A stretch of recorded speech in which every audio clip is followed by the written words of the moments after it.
Asajj Ventress was a daunting duelist, even before her training under Count Dooku. As an unofficial Jedi Padawan, I believe Kai Narek taught her in the ways of Ataru. Ataru was the fourth form of lightsaber combat, utilizing flamboyant feints to outmaneuver one's opponents. But after her master's death, I believe she divulged into a more freestyle technique without much guidance. Though she would begin fighting with 2 lightsabers, I do not think she was a practiced Jar-Kai user until later. Still, her unrefined style would be enough to fight as Anakin Skywalker's equal for several minutes, though she would find out the weaknesses of dual blade fencing. The lack of kinetic energy behind her blocks and strikes withered under Skywalker's assault. Her skill with Jar-Kai would only be enhanced when she received official training under Count Dooku. Dooku would teach her the ways of Form 2 Makashi, a form based around back-and-forth fencing principles. This would allow Ventress to work around her opponent's guards when she could not power through, allowing her more pinpoint precision. Even so, she will be criticized for her sloppy form by Luminara and Dully, though I'm not really sure how you can criticize someone when they're kicking your ass. But her training in Makashi would eventually allow her to scar Anakin Skywalker in one of their final duels, outmaneuvering his guard. But her most significant showing would be against Mace Windu, where she not only challenged the council member, but forced him to utilize all his skills to get the upper hand. Asajj Ventress could only be outfenced by top-tier duelists, contending with Anakin Skywalker, Mace Windu, General Grievous, Sora Bulk, Plo Koon, Kit Fisto, and many, many others. But more often than not, her greatest enemy was herself. Ventress was a troubled individual, always plagued by her tortured past and her somewhat lacking self-esteem. Sometimes, this lack of confidence would seep into her dueling abilities, which indeed made her sloppy. Regardless, Asajj Ventress was one of the most infamous duelists of her era, racking as many Jedi kills as General Grievous, able to challenge the best of her time.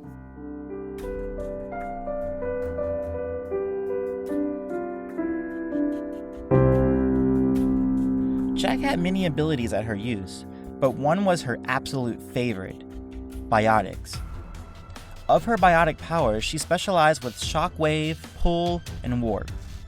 Shockwave was a very powerful biotic power that could throw unshielded enemies into the air. If an enemy does happen to have shields, the ability would merely stun the foe for a moment.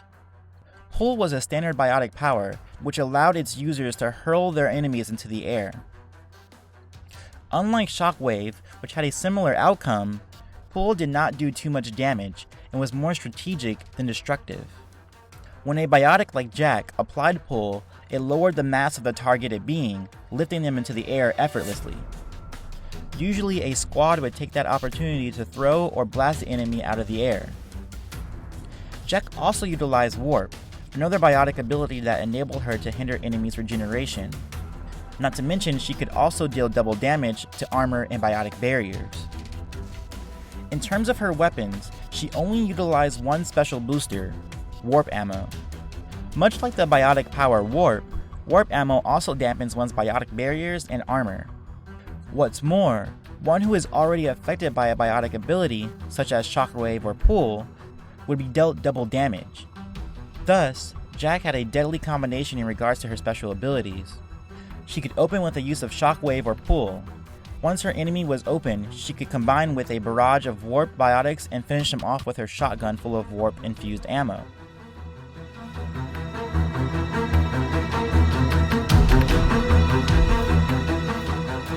The verdict of this round comes from strategy more than anything else. Jack's typical strategy in a fight would be a death sentence against a lightsaber-wielding Force-sensitive. Jack was most comfortable being up close and personal to her opponents, blasting them with her shotgun or thrashing them with her biotics. The issue with this strategy is that she will be going against a lightning-fast Force user that moved as fast as blurs. Unfortunately, Jack doesn't have many feats that would suggest that she was very effective from long range. She had her heavy pistol, but that could be easily deflected by Ventress. So really, I don't see any other way this round could go.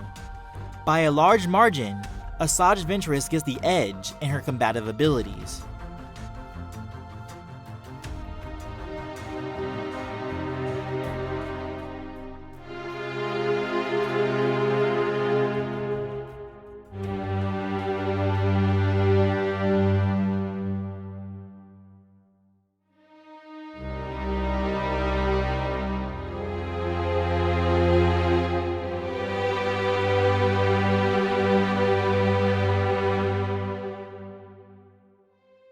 A fight between Asajj Ventress and Jack, aka Subject Zero, would be a showcase of telekinetic expertise. Though Jack's strength was immense against foes in her respective universe, I'm not so sure it could stand up to the speed of a Force sensitive. However, Jack's extensive experience with combat would not put her out of the fight immediately. She would still have a few tricks for Ventress, but in the end, will it be enough? Let's set up this fight. Let's say it takes place in the Death Star hangar, with crates and TIE fighters littered across the ground. I believe it will be Jack who attacks first, throwing out a shockwave against Asajj. Ventress would evade the energy wave, but it gives Jack the time to close the distance. With her shotgun at the ready, she aims at Asajj's heart. But before she can pull the trigger, a red flare covers her whole line of vision. In an instant, her shotgun is cut in two. In the next instant, she sees a second flare of red. She barely dodges the lightsaber, cut across the cheek by a superficial wound. As stated before, Jack's typical strategy in a fight would be no good against someone wielding a lightsaber in conjunction with the Force. She would need to create distance. Jack backs away, pulling out her heavy pistol. She fires round after round at her lightsaber-wielding foe, but each shot is flicked away. Some of her shots were even being deflected back at her direction. Jack would certainly try to get away from Ventress's lightsaber, but she doesn't realize that Asajj could deflect her lasers as well. At this point, Jack would need to utilize her special abilities. Though Jack is laying down suppressive fire on Ventress, the Sith Acolyte still comes closer and closer. Pushing out her own hand, Jack uses her biotics to throw crates between the two of them. Ventress cuts them to pieces easily, but Jack continues her assault. Eventually, Asajj is overwhelmed, knocked over by one of the crates. With the enemy down, Jack throws out the full force of her biotic powers, throwing Ventress back, along with a dozen crates and a couple TIE fighters. Jack's only advantage is to use her biotics against someone like Ventress, but once Jack shows what she is capable of, Asajj will be able to press her own attack. Buried under a set of crates, Asajj bursts out with the Force, levitating the crates around her. The Sith Acolyte begins telekinetically throwing the crates back at Jack. Jack is able to retaliate with a few of her own biotic powers, hurling the crates back at Ventress. They essentially would engage into a ping-pong match of telekinesis, throwing crates back and forth until Ventress disengages. She diverts her use of the Force from telekinetic throws to Force augmentation, speeding towards Jack head-on. Jack throws out a biotic shockwave to slow Asajj down, but the Force sensitive seems to know her every move, evading each attack. Before Jack knows it, Asajj is only feet away. She begins firing her heavy pistol, but again, that red flare covers her vision. When her field of vision is cleared again, her hand is gone, cut through clean by a lightsaber, instantly cauterized. Asajj smiles, inches from her face. With another flourish of her lightsaber, she separates Jack's head from her body.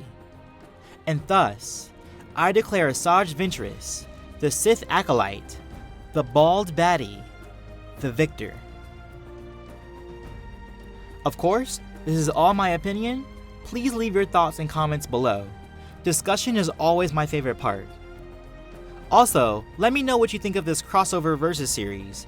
This one was a bit of a safe experiment, but I have plans for bigger ones next year. This is the last versus video of 2014, but I will return in winter 2015 with even more videos. Stick around until the end of this video to see a trailer for what's to come in the next season.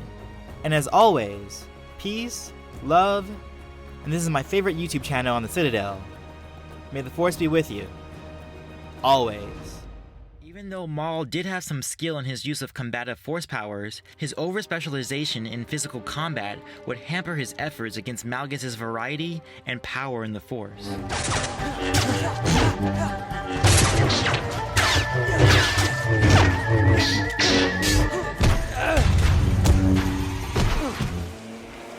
No, why are you mowing your lawn right now? I'm recording a Let's Play.